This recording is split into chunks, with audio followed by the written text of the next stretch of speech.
Unorganised sector है इसमें। अच्छा, अनऑर्गेनाइज सेक्टर क्यों है? 70 to 80% टेक्नीशियंस के पास में जीएसटी नहीं है।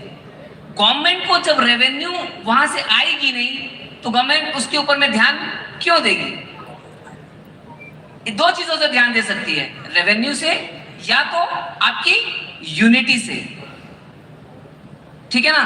तो क्या हमको एसोसिएशन की जरूरत है? हम इस पैनल से डिस्कशन करेंगे, हमारे जो लीगल टीम है मतलब इनसे जानेंगे, आपके कुछ क्वेश्चंस हैं वो भी हम इनसे डिस्कशन करेंगे। तो पहला मैं इनसे एक अपनी तरफ से क्वेश्चन रखता हूं कि क्या सर हमको मतलब जो ये अनऑर्गेनाइज सेक्टर है बहुत सी इसमें हमको कॉन्सिक्वेंसेस देखने पड़ते हैं। गेहूं के साथ खून भी पिसा जाता है, ऐसा नहीं है। देखिए चाकू से खून भी होता है, ताल्लुक नहीं होता, या फिर कुछ सर्कमस्टेंस ऐसे होते हैं जैसे हमने किसी का फोन रिपेयर किया, रिपेयर करने से समय हमको ये नहीं मालूम रहता कि ये फोन किसी क्राइम से रिलेटेड है।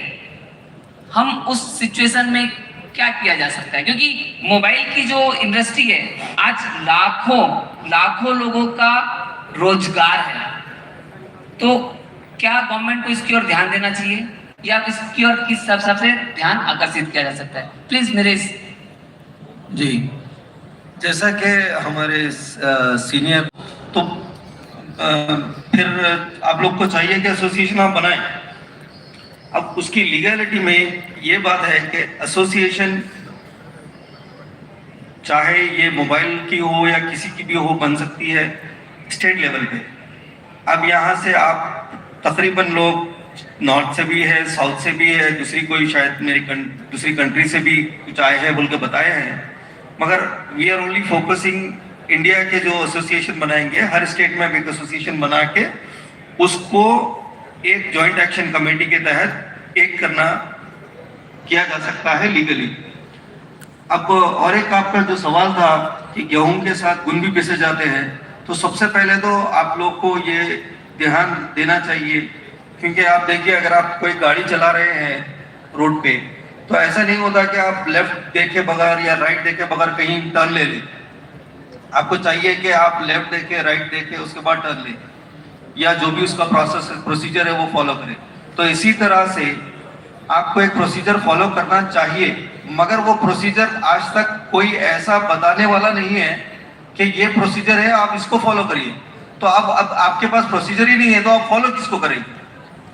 आप अगर कोई मोबाइल फोन बनाने आ जाए और उसका आधार कार्ड ले और उसका रिपेयर करके दे दे, मगर आपकी जिम्मेदारी खत्म नहीं होती।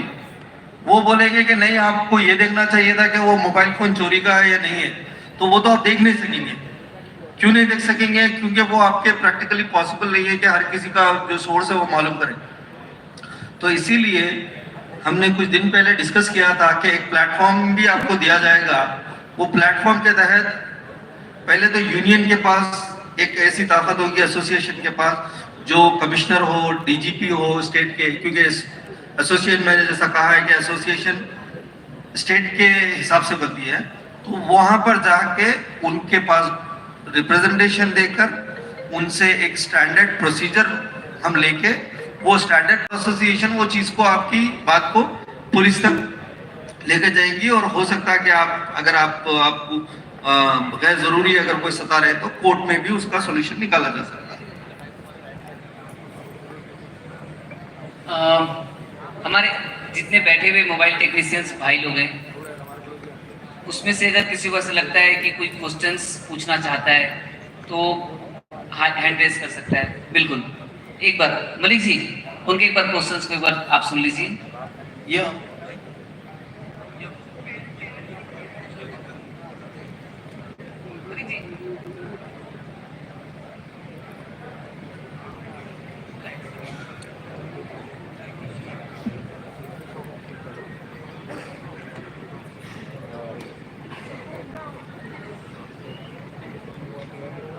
ये सवाल जवाब से पहले मैं एक चीज आप मिस कर दिया, सॉरी, मुझसे रिक्वेस्ट की गई थी ये बात के बारे में कि ये जो दो तरीके के प्रॉब्लम्स हो सकते हैं मोबाइल इंडस्ट्री में जो लीगल हो सकते हैं। एक है थेफ्ट का, जो चोरी का है, दूसरा है पोजेशन ऑफ स्टोलन प्रॉपर्टी। तो वो ऑलरेडी किसी ने चोरी की हुई थी मगर आपके पास है। अब आपके पास कैसा है वो अलग डिस्कशन है। आपको